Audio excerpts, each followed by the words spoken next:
I should have kept driving, even if my eyelids were getting heavy. But the sign said $25/night. Hot shower, free coffee. It seemed harmless enough. Just a cheap, roadside motel off Route 83, somewhere between Kansas and nowhere. The parking lot was cracked, overgrown with weeds. Only one other car was there, an old, rusting station wagon with flat tires and a dusty windshield. It looked abandoned. I told myself someone probably left it there and forgot. I didn't want to think too hard. I was exhausted. The clerk barely looked up when I walked in. He was in his 60s, thin, pale skin, deeply wrinkled. No smile. Just slid a key across the counter and said, "Room 9. Don't open the yellow curtain."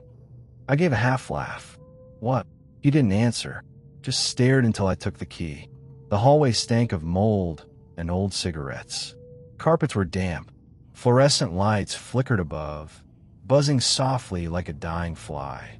Room 9 was at the very end. The number was half scratched off.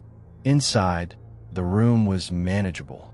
Sagging bed, dusty dresser, and that curtain, a yellow one, covering the window by the far wall. Everything else looked like it hadn't been cleaned in weeks, but that curtain was spotless, bright, like someone scrubbed it every day. I unpacked, took a long shower, and lay in bed scrolling through my phone. The Wi-Fi didn't work. The signal kept cutting out. I wasn't surprised. Around 1:30 a.m., I woke up gasping. The air was thick, like something invisible was pressing down on my chest. I sat up, disoriented, sweating despite the cold. That's when I noticed it. The curtain was moving, just slightly, like someone had brushed against it from the other side. I stared for a long time. The window wasn't open. No breeze. Still, the curtain swayed again, slow and deliberate. I got up, heart pounding, and stepped toward it. The room was dead silent, except for the faint creak of the wood beneath my feet. I reached out, but then I remembered the clerk's words. I froze. My fingers were just inches from the fabric. I backed away and sat down, eyes fixed on it like it might suddenly jump at me. The rest of the night passed in slow-motion dread. By morning, I was convinced I had dreamed it all. I went down to the front desk. The clerk was gone. A different woman was there, middle-aged, friendly. I asked about the old guy. She blinked. "We don't have a male clerk. Hasn't been one here in years." I told her what he said about the curtain. She laughed it off and said she'd check the room herself. I offered to wait, but she insisted it was fine. 15 minutes passed, then 30. I walked back toward room 9. As I approached, I noticed something. The door was ajar. Inside, it was quiet. I called out. No response. I stepped in and stopped. The curtain was open, and behind it, there wasn't a window. There was a wall, a sealed concrete wall. No sunlight, no glass, just rough, unpainted cement like something had been bricked over. That's when I noticed the smell, a damp, rotting odor coming from behind the curtain rod. I pulled it aside completely and saw it. A small air vent, barely big enough for a hand to fit through. From inside, I heard something shuffling. Then, a whisper. Not a word, just a noise, breathy and hoarse, like someone trying to speak through clenched teeth. I turned to run, and nearly slipped. There was blood on the floor. Fresh. Still warm. The clerk was gone. I stumbled out and tried to report it. Police came, searched the place. Nothing. No blood. No vent. No sign of the woman. And worst of all, room 9 didn't exist in their records. They swore the motel only had 8 rooms. But I remember. I stayed there. I still have the key. It says room 9. I should have known something was off when the motel clerk didn't ask for my ID. It was nearly midnight when my car broke down on the side of a remote highway in Colorado. No signal, no traffic. After walking for almost an hour under a starless sky, I spotted a dim neon sign flickering in the distance. Sleep Easy Inn.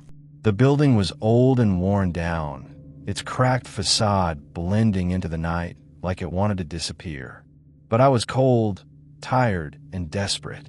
F inside, The air reeked of bleach and something metallic underneath it. The man behind the counter, gaunt, eyes too wide, skin waxy, didn't say much. No chit-chat, no questions. He slid over an old-fashioned key labeled 106. I noticed there were at least 30 keys on the wall. Only 2 were missing. Room 106 was down a dim corridor lit by buzzing fluorescent lights. The floor creaked with every step, and the wallpaper peeled like dead skin. When I opened the door, a heavy smell of dampness rushed out. It was freezing inside. The heater was busted, and the stained bedsheets felt slightly damp. But exhaustion won, and I collapsed onto the mattress fully clothed. At 2:14 a.m., I woke up choking. My throat burned, like I'd inhaled smoke or chemicals. Gasping, I stumbled to the bathroom, flipped the light on, and froze. A faint trail of red stains led into the bathtub. My heart hammered. I pulled the shower curtain back with a trembling hand. Empty. I told myself it was rust. Just old pipes. Still coughing, I rinsed my face with cold water and stared into the mirror. For a second, I swear I saw someone standing behind me, shoulders hunched, head tilted. But when I spun around, the room was empty.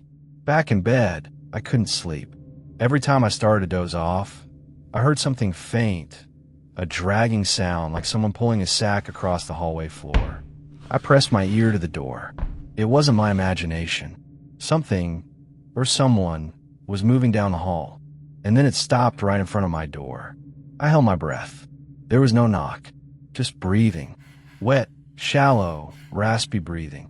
I could hear it clearly, as if the person's mouth was pressed against the other side of the wood.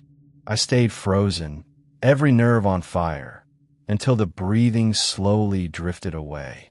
I didn't sleep after that. At sunrise, I decided to leave. I didn't even bother checking out. As I passed the front desk, the clerk was gone. I noticed an open logbook, but I was too eager to know. I flipped through the pages. The last entry before mine was 2 weeks ago. A woman named Kayla. Her name was under room 106. Scribbled next to it in different handwriting was one word: cleansed.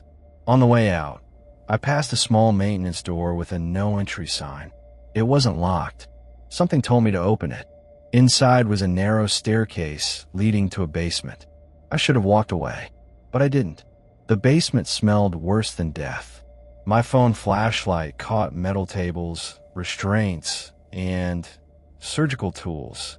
Old bloodstains cover the walls, and hanging on the far wall were photos, grainy Polaroids. People, dozens of them, all wide-eyed, all terrified, some with mouths sewn shut. And then I saw it, a photo of me, taken from inside room 106. Me asleep.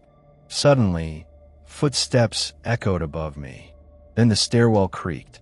Someone was coming down. I ran. I didn't think. I sprinted up, slammed the door behind me, and bolted to the parking lot. My heart nearly exploded when I saw my car still dead on the roadside. But I didn't care. I ran down the highway until I found signal. I reported everything. The police said they found nothing in the basement. No photos, no tools, just an old boiler room. The clerk was never employed there. The motel was abandoned after a fire 3 years ago. No one believes me, but I can't sleep anymore. I see the faces, hear the breathing, and some nights, I wake up choking again.